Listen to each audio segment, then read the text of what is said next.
Support for Live in 225 is provided in part by the Grimm Family Center for Organic Production and Research at Cal Poly.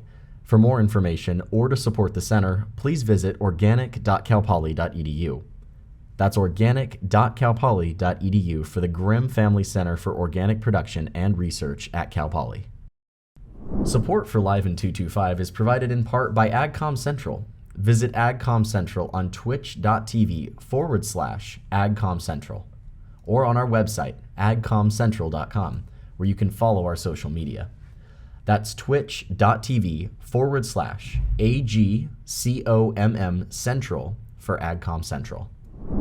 Support for Live in 225 is provided in part by the Department of Agricultural Education and Communication at Cal Poly. Visit aged.calpoly.edu to register for our programs or to show your support. That's aged.calpoly.edu for the Department of Agricultural Education and Communication at Cal Poly.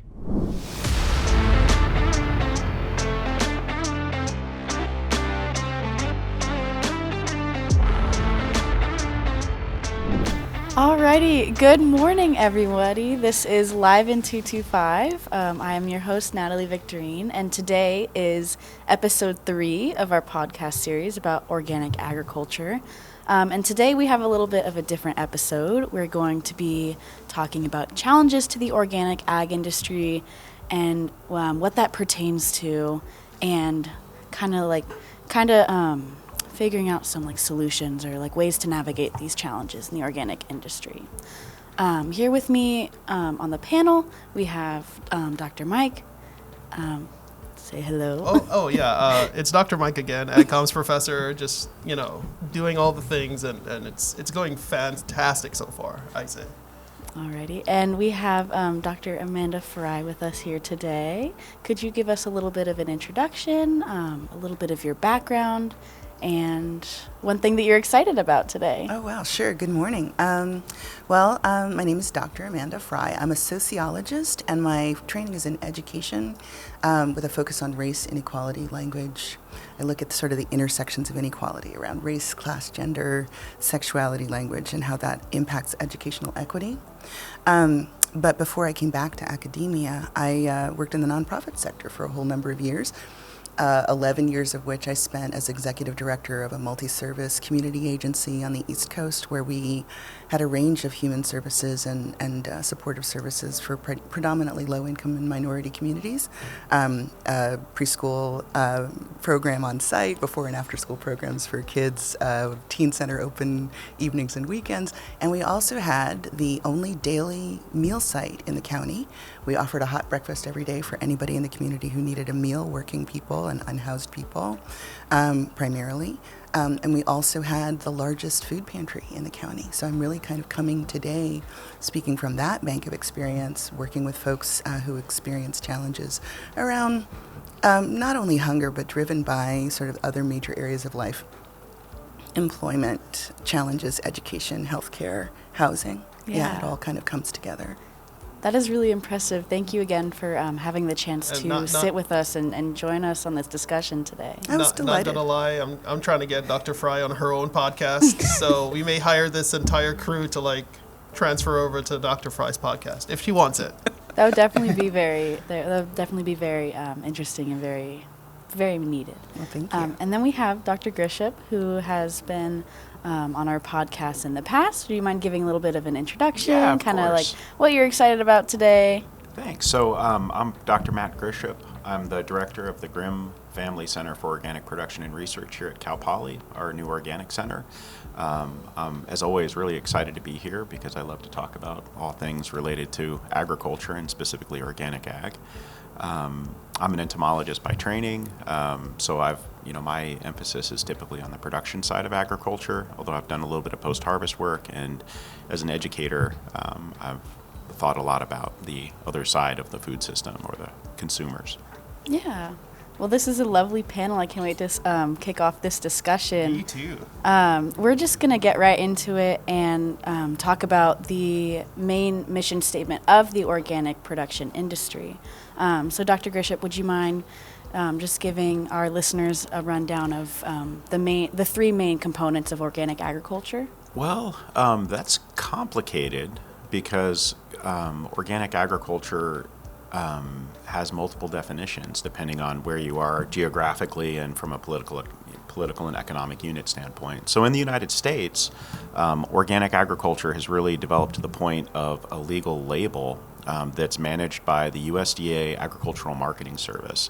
And so the emphasis of the Agricultural Marketing Service has really been the application of a label that provides consumers in our food system, or eaters is maybe another way to say it, with assurances that produce that they're buying through our larger food system was produced via organic principles. And the principles really that the AMS is focused on have been around synthetic inputs more than anything else. So it's really focused on whether or not synthetic pesticides, fertilizer, et cetera, are used in organic production. But if you take a broader view of the organic movement from a very Western bias standpoint, the International Federation of Organic Ag Movements would add a very large social justice component to organic production. And from a production standpoint, the traditional emphasis has really been on the development of healthy soils to support healthy plants, to support hopefully healthy animals and humans and communities. But just like our food system, I mean, this is a massive, it's a massive edifice, and it has many faces. So depending on what your perspective and placement is, it's gonna look really differently. Yeah. You talked a little bit about iFoam, and I like that they add that social justice aspect into their mission statement and what they believe in. Could you describe a little bit about what that means for organic producers? What are some? Well, I think in the United States, again, if you're going to put the word organic in association with your crop, it has this definite economic meaning. And I think as our larger sort of food system has, probably the best word is co-opted, but that word often has a negative connotation, but I don't necessarily think it is always negative because it's a sign of progress, even if it's incremental. So as the larger food system is co-opted and adapted to organics, it's really focused, on these synthetic inputs. But I think for the organic core, there's always been an emphasis on how do we produce things more sustainably for local communities. So how do we sustain local agricultural communities rather than moving towards, or the reality of our larger food system, which is very much not focused on sustaining local communities. It's really focused on extracting and packaging foods to push into this large, very much corporatized system. I want to direct the conversation over to Dr. Frye. From your experience, could you see any of these inequalities in the agriculture industry and in the food industry, but more notably in the organic industry? Because there's definitely inequalities when it comes to distribution of food and distribution of healthy food. So I just wanted to direct that towards you a little bit. Oh, sure. I mean, I'm not an expert on the agricultural side of things, but thinking about this from a social, economic, community standpoint, I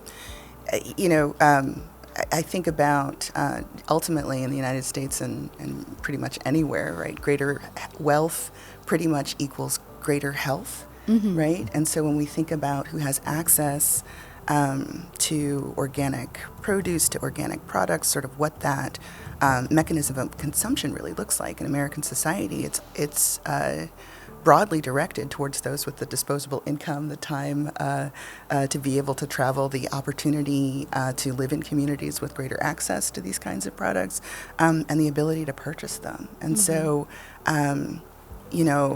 from a sort of a wide lens standpoint, wealthier people have lower levels of mortality, like better health outcomes across the life course, lower risks of things like hypertension, asthma. The U.S. has some of the most, the largest income-based disparities in the world.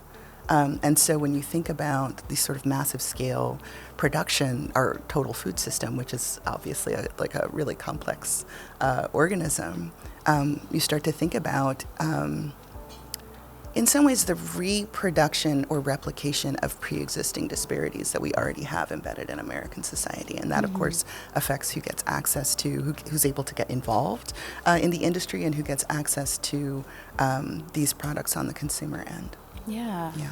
I think that question of access actually translates really well to a production system standpoint, and especially here in California, where we have very high land prices, for anyone to get engaged in farming as a profession, access to land is it's sort of the defining.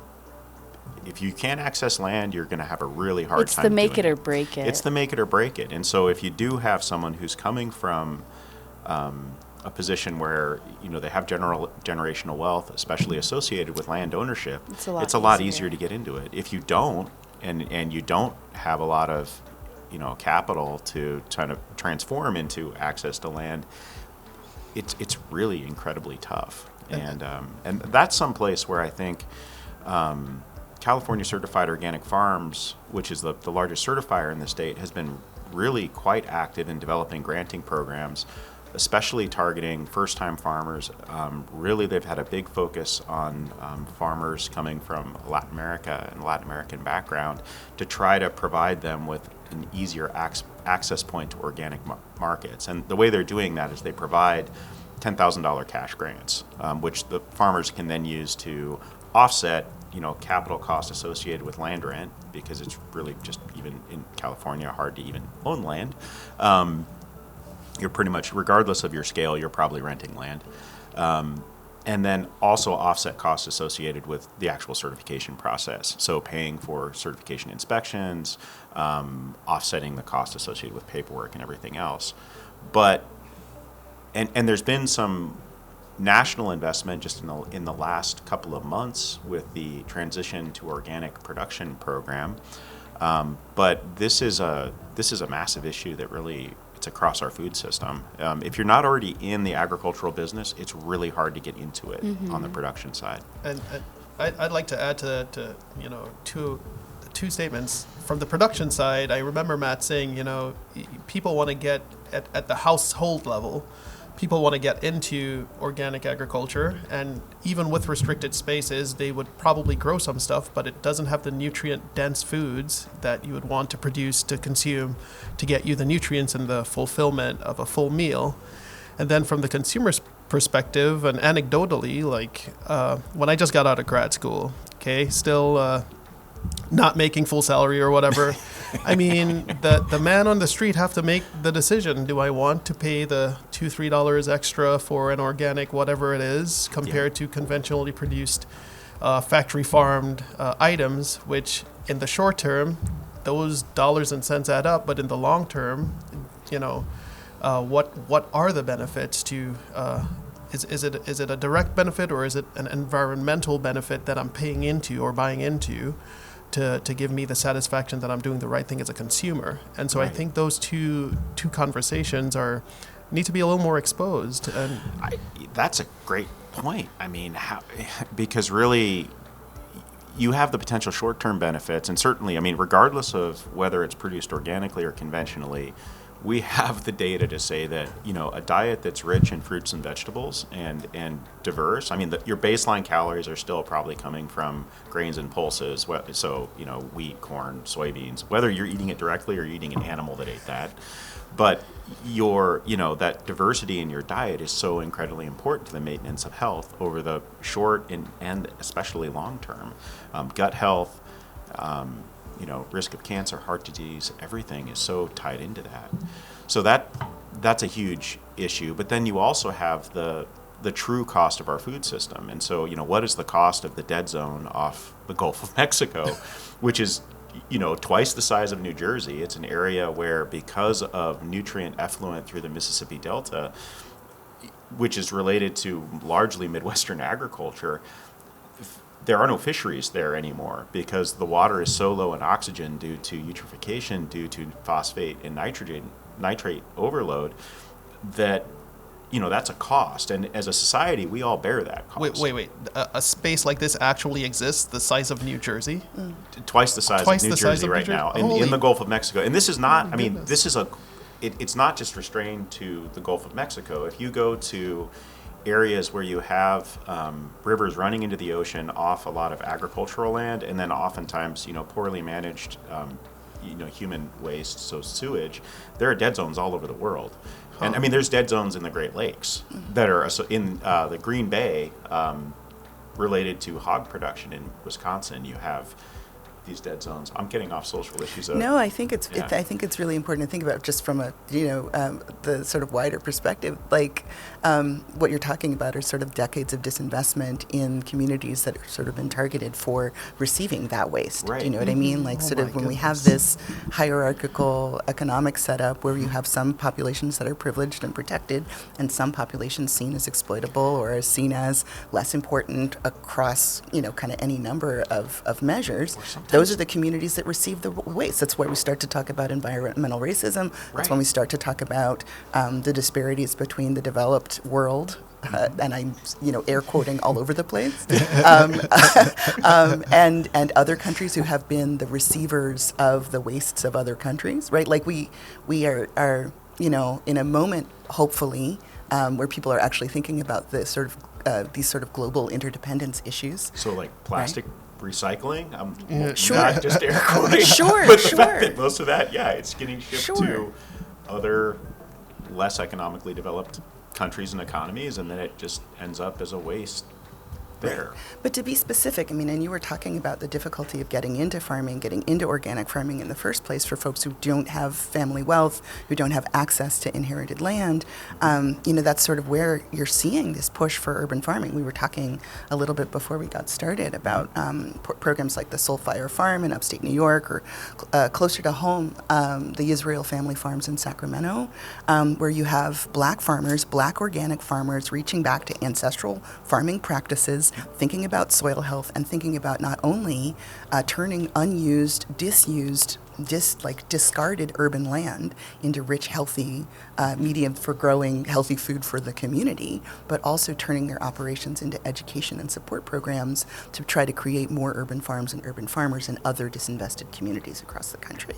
So you have people like, Soul Fire Farms, Leah Penniman, her first book, her second book is coming out, but Farming While Black is her first book. It's a complete how-to guide for black urban farmers to think about building an urban organic farm from the soil health to production, teaching business skills as well as farming skills. They're really trying to create a movement, and they offer classes and workshops virtually and in person. They offer summer camps in upstate New York for new urban farmers who want to actually kind of think about reimagining the potential of these urban spaces that have been left behind in exactly this way. And Israel Family Farms does the same thing in Sacramento. They do education projects.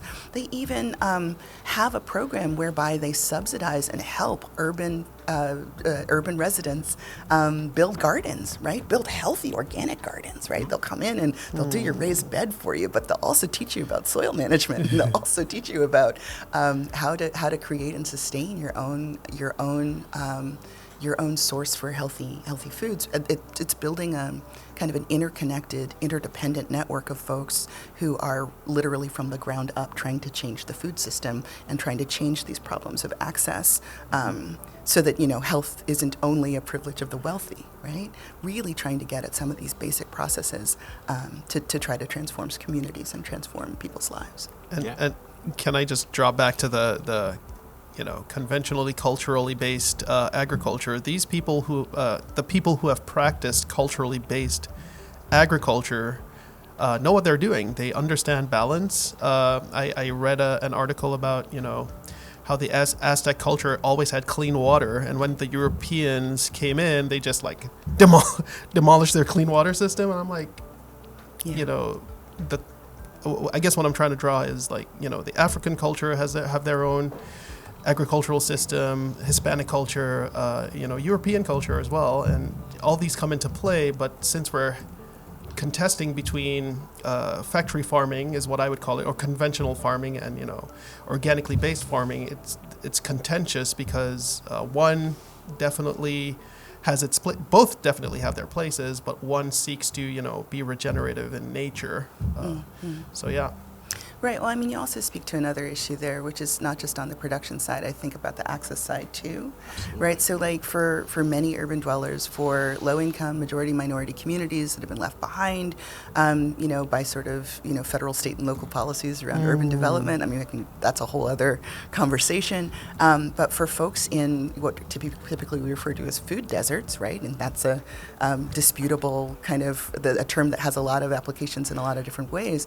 We have these concentrations, these communities that are left behind, where there's no good place to access organic produce. If you can find it, even if you can find right, fresh produce at all. Right, from exactly. If Lansing. you can find it, there there are neighborhoods where, your local food system is the dollar store. Right, God. and the organic produce, such as it exists, is still sort of an industry model, right? It's still sort of a large-scale operation. Typically, you'd find in a larger supermarket, and larger supermarkets don't want to be in those neighborhoods because their profit margin would be too low. So if you can get access to the organic produce, it's also then 25 to 40%, more expensive, sometimes higher than that, than the typical factory farm produce. Even thinking about farmers markets, which, of course, our lovely downtown Slow Farmers Market is a great example, in that they are working with the Market Match program, right? So, like, folks who are receiving public benefit, like their CalFresh benefits on the EBT card. CalFresh is what we call the SNAP program in California, so Supplemental Nutrition Program, right, that's available nationwide. Some farmers markets are signed up with Market Match so that you can actually use your EBT card, get tokens at the market, and then use those tokens to shop. Not everybody knows about the program, and not every farmers market. I mean, it's only like about 130, 150 farmers markets in the state that are actually even participating in Market Match. So you have the problem of, is there organic produce near you? Can you get to it? And if you can get to it, can you afford it, right? We don't have necessarily the mechanisms in place to create that avenue of access for everyone in the U.S. And that's another problem that the family farmers, the urban farmers, are trying to also address, right? By producing locally, by really thinking about the education side of things, by feeding people, but also teaching people how to feed themselves, and creating these networks of mutual support and interdependence, so that growers and members of the community that they serve are part of changing the reality of nutrition, the reality of health in their local communities. That's really what's motivating that movement. I have a pointed or directed question to you. What is your perspective on organic agriculture generally? Like, I guess we should have opened with that. Dr. Mike, I wanted to just interject a little bit. Sorry, ma'am. No, it's We're okay. just talking. This discussion has been like really informative and eye-opening, just about the intersectionality of not just the organic agriculture movement, but food distribution in general in this country, and how that intersects with income inequality, race, and all of these other factors. So it's just been really eye-opening, and just thank you again for sitting on this panel. But I wanted to redirect. We're going to have a short break. We're going to watch a video that some of the production team has created for this episode. So we're going to just divert to that really quickly. One question. Describe your thoughts on organic agriculture. So I believe organic agriculture is a different way of agriculture that's being popularized right now.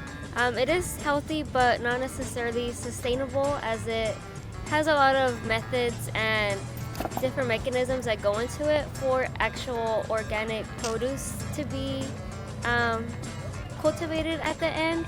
And also, organic is not necessarily fully organic, as some amount of pesticides are also added into that. Organic agriculture? I only know about like GMO stuff organic wise. I know my boss Shin always complains about like the labeling for organic products and how it's false advertisement, but it's pricey. I have no idea what that is, but I hope agriculture is organic, so. I'm going to be honest, I really don't know anything about it. I probably should educate myself. I remember taking a biology class where a professor told me that organic doesn't necessarily mean organic. Like, it doesn't match up with the biology term, but I don't know anything about that. I mean, I don't think I've heard about it that much. The concept sounds cool. I don't know, I don't really know that much about organic agriculture. Okay. I think it is a safe method, like to grow crops. It'd be great if everybody was able to afford them. That was a really good video. Yeah. One of the biggest questions that one of the biggest concerns that came to my mind after watching that video is the gap of consumer education about organic agriculture and what that means. So I just kind of wanted to direct the conversation towards that. Dr. Mike, as an ag comms professor, and that's your expertise, what would you have to add to the discussion on this problem in organic agriculture and how we can better educate consumers on what organic actually means? Because a lot of these students in this video didn't understand what the definition of organic is and how that can benefit them. Yeah, a really good question, and so that's been not a struggle, but like a really exciting journey for me, communicating all aspects of agriculture, right? So it's just that in this iteration of my application of it, it's based on organic agriculture, and I would say it's just about pushing the message out in the various forms, targeting different audiences, and generally speaking, as long as the man on the street has access to whatever food, that's their primary concern. And then whatever they can do beyond that to, supplement their knowledge on it, they would. But I think as college students, their primary concern is getting to the next assignment. And so I don't blame these college students or the people in the video. I don't blame them for not understanding or not having access to the knowledge of where their food comes from, what different terms and definitions mean. However, it's also our responsibility, everyone in the room, and what the people are seeing right now or hearing right now are the experts on the panel, but there's a room full of agricultural communicators in here, and it's our responsibility, as I told them at the start of this course, to develop the messaging and the verbiage and the target audiences to get the messages out so that at least we're doing our part, we're taking care of our responsibilities to get the information out there. Now, we haven't gone into agenda setting by the media, framing by the media, gatekeeping by the media, and anything like that, because even though we put messages out there, it doesn't necessarily the platforms that we put them on are regulated by an algorithm or an AI person or a manager of that information. So we could talk till we're blue in the face. We still have to contend with media-related theories when we put the information out there. But our responsibility is to understand how we can get the messaging to the audience in a way that they would accept it and understand it. And beyond that, it's, we did our part. Exactly. And I liked that Dr. Frye mentioned the various educational programs that certain farmers use. I think you mentioned Israel Farms in Sacramento. Yeah, it's Israel with a Y. Oh, okay, yeah. okay. Mm-hmm. I'm sorry. No, it's great. But I think that that's something that is really important and definitely should be adopted by more producers, conventional or organic, because a lot of the disparity comes from the production side and not properly educating consumers on all of the work that goes into creating a product from field to fork. I think that's really important, but it also, just viewing the video, two things stand out to me. One is the level of skepticism. There's this label, but I think I heard that it doesn't mean what you think it means, right? Maybe everything that's labeled as organic really isn't. So that level of suspicion is interesting to me, as well as that sense of, it's really expensive, it's very pricey, right? It's if those are the two major takeaways that we have, or just in what we were able to view, if those are messages that are coming through just from these sort of light touches of inquiry, I'm really curious about where people get those ideas. How is that message spreading in opposition and contradiction to the messages that agricultural communicators might be wanting to put out there? Exactly. And another thing that occurs to me, and maybe Dr. Mike, we need to do a research study, just now, I'm a parent, right? So, my kids have gone to school on East Coast as well as in California. And I remember, and maybe this is common to your experience as well, the school nutrition programs having wide variety, right, in terms of the quality of meals that are offered for students. But when we were in wealthier, and I have to say wealthier and whiter communities, the quality of school lunches that are available to my kids at school, as well as the marketing and messaging around those meals being locally sourced, those meals coming from organic producers, was prevalent, right? It was part of the school department's desire to communicate this commitment to health and nutrition to families, to the wider community. But it's like on the delivery trucks that bring supplies to your school cafeteria. It's on the menu that gets handed out. It's in the messaging. It's in the weekly newsletter that comes home, that gets emailed to parents. So some schools that have this as a target area of like education and communication are doing amazing things, right? And of course, there's, being located in Central Coast, we have this great bounty around us. It's very easy for San Luis Coastal Unified School District to make those organic meals happen in the schools. But I would wonder, if you were surveying college students on this campus, whether there weren't some impact on the knowledge around organic produce and organic agriculture coming from these different kinds of educational environments, previous experiences that our students on campus may have had. So are people coming to Cal Poly with greater knowledge and greater knowledge because of greater exposure in their K-12 years, for example?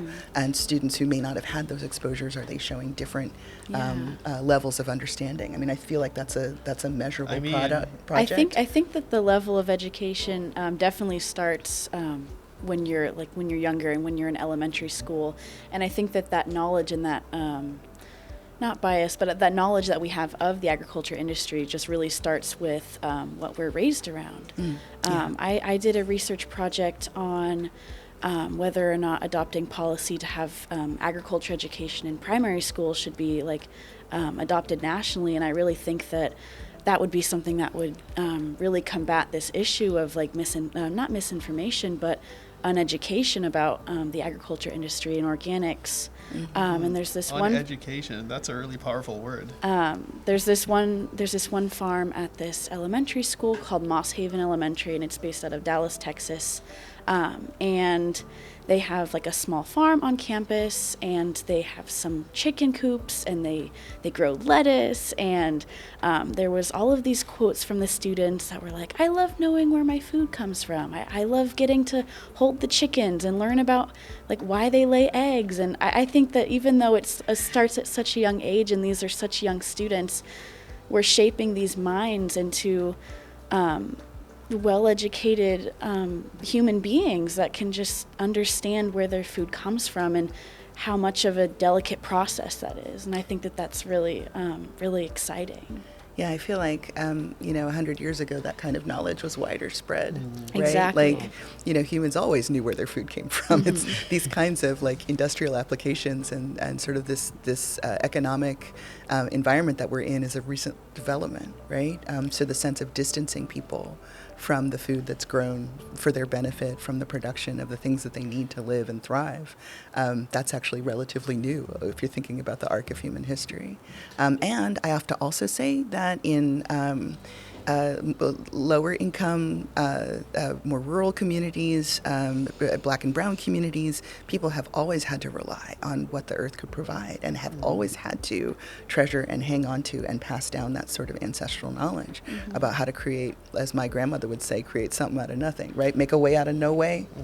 That's what she would say. Are you saying black people are more organic? I'm not saying that. I'm kidding. I'm not saying that at all, but I do think, and people who have studied the history of American food cultures will talk about the ways in which poor people have eaten over time, have suddenly in the last 50 years become classy, become right, the province of the wealthy. The sort of the mark of privilege is now applied to the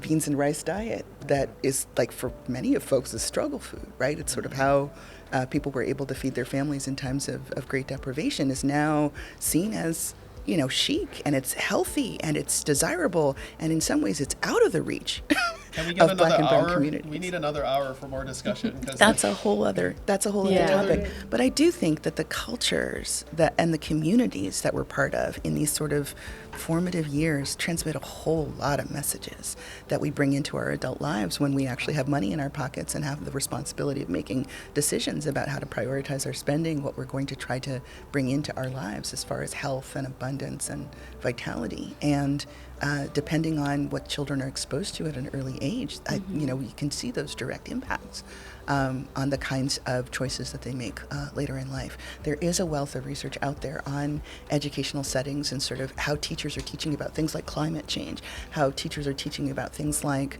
conservation and what the impacts of certain curriculum structures and classroom activities and school culture, like features of the school organization and environment, what they have, impact they have on students' understanding and awareness, the ways that schools teach about recycling and what to do with your lunch tray when you're done with it, right? Some schools have a great, make those into opportunities for teaching and learning, and you see those like proliferative benefits in the adult choices of the students later on. Teaching about agriculture, teaching about organic agriculture can be the same can make the same kind of impact. But I do think that, maybe we should ask some questions together. That's all research is, right? It's systematic observation, right? You ask the question in an organized way, and then you compare and think about your results. Yeah. Anyway, anytime I could get to work with you, I'm down to clown. For sure. Comment on that idea. I think one really important thing. So one of the things I've noticed. So we moved here from Michigan about just over a year ago, and I've got kids in public school system, and I would absolutely agree with you. If you look at just the trucks delivering food to Laguna Middle School, which are the ones I see a lot, that sort of locally sourced organic produce is very much forward. Didn't see that. And my kids were going to a wealthier high school in the Lansing area, and but the geographics, I think, had a huge impact on that. We didn't see that as much there because it's frozen 7 months out of the year, so you're not really growing much when there's snow on the ground.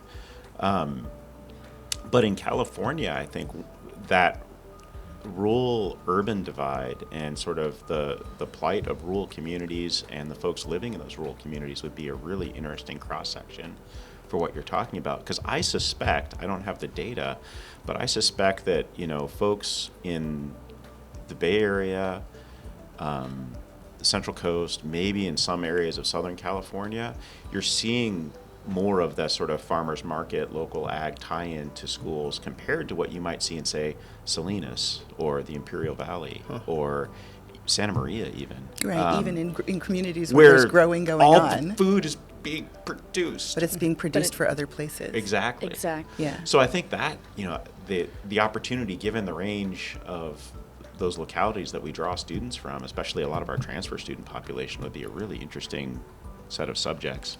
Now I'm getting all like researchy, so scientisty. wait. Are we just all going to do a research project together? We just might have to do it. I would be happy to see the center get involved with something like that. We just have to talk about organics a little. But I definitely, the idea about ag ed, to me, it far surpasses organics. It really is. I love what you said about human history and our connection to food. For most of our 250,000 year history as social mammals, food has been one of the organizing principles behind our day-to-day life. Where how you're going to feed your kids, how you're going to feed yourself is something that we are all intimately involved in. And really, it's only in the last 200 years where that has changed significantly for a vast proportion of the population. There's always been wealthier elites that maybe didn't have to worry about that so much. I wanted to touch on one of the issues about, you were talking about distribution, and you were mentioning like the Imperial Valley and some of these like powerhouses, you would say, in the agriculture industry and food production. One of the biggest concerns or issues in the organic industry currently is this push for consolidating of certain areas of the organic ag industry. And for some people, that might come across as a violation of the social justice component of organic agriculture. Could you discuss a little bit more about what that means to you and your stance on the consolidation? Because some people think that when you consolidate, your employees are getting fair treatment there because it's a larger consolidation. But then we have this issue of individual organic operations and empowering their platform and giving them the freedom to make their own choices when it comes to like their their workers' welfare and things like that. So there's a lot to unpack there. Yeah. I think in 2 minutes. But the first and foremost, for me, as I've gotten older and I've been interacting with the organic movement for 20 some odd years now, my personal philosophy is really much more around the sort of a do less harm. I mean, that to me, that's if I got a tattoo of words, it would probably be that. And that's really drawn from treatment of folks who have substance issues, or like addiction disease. I mean, that's really where that philosophy comes from. But I see a lot of parallels in our agricultural system. So the reality is that we have an urbanized population. A very small percentage of our population is involved in actual production of food at this point. For most of us to eat, we have to penetrate that large industrial food system. And so from my perspective, organics are, the consolidation of organics can be viewed as a good thing because we are pushing into these food systems and doing less harm, at least to the land. From a social and economic standpoint, I would not be the first to say this, but having run some small organic operations where we never got paid, there are some economic advantages to scale. And the weird thing is, in a lot of organic farms that I've interacted with, a lot of them rely on a lot of volunteer labor. There's a lot of people not getting paid, woofers, community activists, et cetera, whereas at the larger scale, pretty much everyone's getting paid. And so, again, it's multidimensional. It has many faces. Depending on where you look at it, you're going to get a very different impression. My hope is that we're always making progress on both fronts. So the idea is I want everyone to have access to healthy produce and preferably organic produce, and I don't want them to go broke buying it. But also, I want to see more people really engaged in the food system and seeing both sides rather than just one. And that's the big tendency I see. Folks on the production side, we tend to get very production oriented, and we lose sight of the fact that we exist because there's people eating this stuff. Folks on the eating side, they get really fixated on, hey, can I afford this? What do I want to eat? I want blueberries 12 months out of the year, whatever. And they don't see the production side. So bridging that gap and getting conversations going is, to me, that's how we move forward together and create a better future for everybody. But it's taken us, in the United States, it's taken us 400 years to get here, and the basis of agriculture was slavery and indentured servitude. So, those are the building blocks that went into building the system that we all rely on. So how do we make it gentler? How do we do less harm? How do we move forward together? Right. And we can't change it overnight because we have to eat. But it can start with us. It can But start it with has small to start stuff. with us. It has to. Well, Yeah. can I just ping in here? Yeah, Because Thank the you, please. tradition of relying on exploitable labor is something that you can't ignore, especially when you start to raise these questions about whether consolidation in the industry is actually consistent with that social justice idea. And I find a troubling irony, like a really problematic chord is struck for me when we think about, kind of like the rise in public awareness around organic food is intimately tied up with the United Farm Workers strike, Absolutely. right? Think about Cesar Chavez, the Wrath of Grapes speech, right? Thinking about the widening American awareness of the harm of pesticides, not just in terms of the food that they were eating, but on the workers in the field. Yes. So we can't disentangle the awareness and the growth of the organic industry in the United States from that moment, right? In the 1970s, not. where people are being, like on the heels of the civil rights movement, where people are really thinking about quality of life issues and whether or not quality of life actually extends to every American, right? You can't take these two things apart. And so to say it's better for the industry to maybe skip over some of those concerns about what it means for workers, what it means for producers, what it means for all these organic growers who aren't getting paid to do this work that we're begging them to do, right? That people really are prioritizing and highly valuing in some places. That's a problematic irony that I don't feel like we can let go of. I feel like it Definitely. warrants scrutiny. Oh, We gotta it's wrap up. at the center of it. I agree 100%. I wish we Something could I keep think about every talking. day. This Yeah. has been such an informative conversation, and definitely one that has been long overdue in the terms of like agriculture education and the organic industry and how that intersects with the consumer population and all of their identities. But I just wanted to say thank you again, Dr. Frye, for joining us here on this podcast. Your insight and your experience has been unforgettable. Dr. Grieshop, thank you again for sitting in with us. And see you on Friday. Thank you. Yeah. Dr. Mike, thank you again. I'm here all the time. And this is an amazing discussion, an amazing podcast episode. So thank you guys. Thank I you. think we'll wrap up this episode of Live in 225. Woo.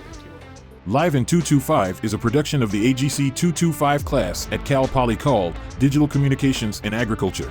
Program funding was provided by the California Certified Organic Farmers Foundation and the Transition to Organic Partnership Program. Our production team for this episode was Morgan Elia, Griffin Wilson, and Lauren McEwen.